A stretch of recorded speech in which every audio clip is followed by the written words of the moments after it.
If you've ever had a turning job where everything looked right on paper, the speeds, the feeds, the grade, the cooling, but performance wasn't that great, chances are the problem wasn't the cutting parameters. It could have been your insert geometry.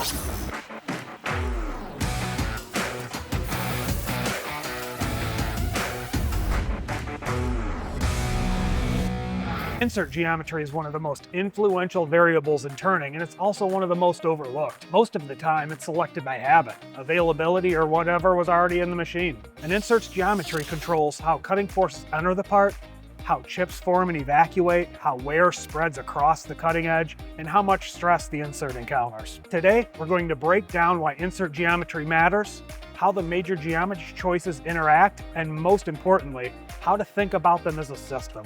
When we talk about turning insert geometry, it's easy to focus on one feature at a time: insert shape, nose radius, rake, or lead angle. The reality is, though, that none of those are independent from each other. Insert geometry works as a system, and each choice influences a number of variables like cutting force, edge strength, chip flow, and feature accessibility. And changing one variable almost always shifts the behavior of the others. That's why geometry changes can fix problems that feeds and speeds can't. And once you understand that system-level interaction, geometry stops being confusing and starts making sense. Let's start with insert shape, because that's usually the first decision people make, and often it's out of habit. Insert shape directly controls edge strength, feature access, and how many usable cutting edges you realistically can get out of an insert. More open shapes like 35-degree V or 55-degree D styles offer excellent access into tight features, but they concentrate cutting forces into a smaller area of the edge. That makes them more susceptible to damage and wear in heavy cuts. And as you move towards more closed shapes like 80-degree Cs, Ws, 90-degree S's, and round inserts, edge strength increases. The cutting forces are spread over a larger section of the insert, which improves stability and tool life in heavier or interrupted cuts. And that's why shapes like SNMG squares with a 90-degree angle can earn their keep, especially in roughing and interrupted cuts. And SNMG offers up to 8 cutting edges. But the value of that shape isn't just the economy, it's the strength, the stability, and the consistency in demanding cuts. Insert shape is always a trade-off between access, strength, and cost per cutting edge. And there is no best shape, only the one that matches the cut you're making. Another major geometry decision is whether to run positive or negative inserts. This isn't about right or wrong, it's about how forces are applied to the insert, the workpiece, and the machine. Positive insert geometry is like slicing with a sharp knife. They reduce cutting forces because of the sharper angle presented to the workpiece. That makes it ideal for smaller diameters, lower horsepower machines, gummier materials, finishing passes, and tight tolerance work. This is why positive inserts are common in small diameter boring and Swiss machines, as an example. Whereas negative geometry is like pushing a wedge through the material. It takes more force, but the cutting edge is better supported and far more durable. They handle higher loads, roughing cuts, and tougher materials more reliably, especially when rigidity is available. Negative inserts are often double-sided, which means a lower cost per cutting edge. However, negative inserts don't cut as freely, so there's always a trade-off. What matters most here is understanding that geometry changes where the cutting force goes and how that can affect your operation. Positive geometry favors shearing for less cutting pressure, whereas negative geometry favors durability for more aggressive cutting. Choosing between them isn't a judgment call. It's all about picking the best tool for your application. One of the most overlooked geometry variables in turning is lead angle, sometimes called lentering angle. That lead angle determines how cutting forces are distributed along the cutting edge. A steeper lead angle concentrates forces into a smaller section of the insert, which can increase pressure, impact stress, and localize wear, especially in interrupted cuts.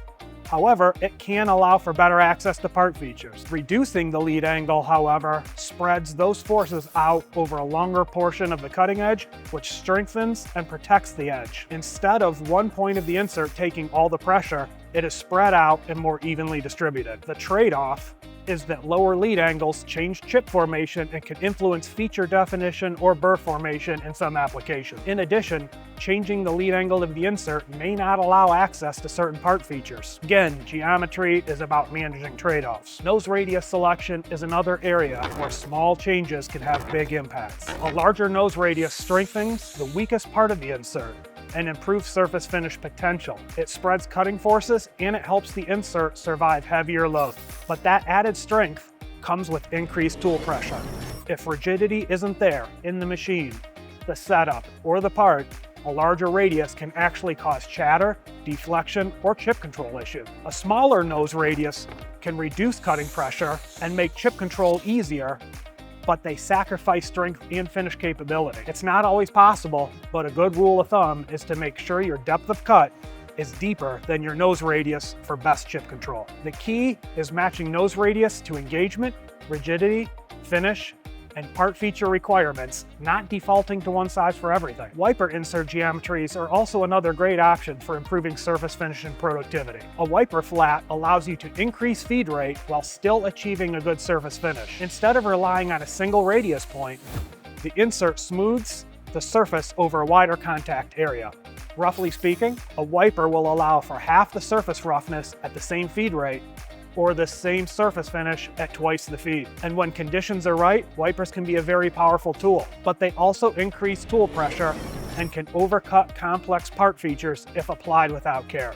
Wipers work best when rigidity is high, engagement is controlled, and part geometry allows. They're not a free upgrade, but they are a productivity lever that needs to be pulled carefully. When you step back and look at turning insert geometry as a system, a pattern starts to emerge. Insert shape controls strength and access. Lead angle controls impact and force distribution. Nose radius controls pressure and finish.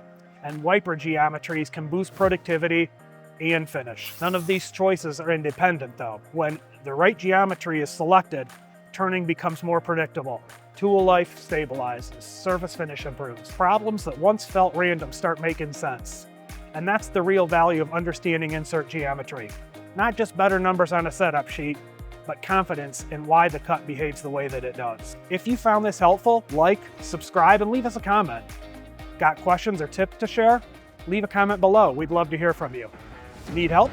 Visit the links in the description for more resources. And always keep those chips flying.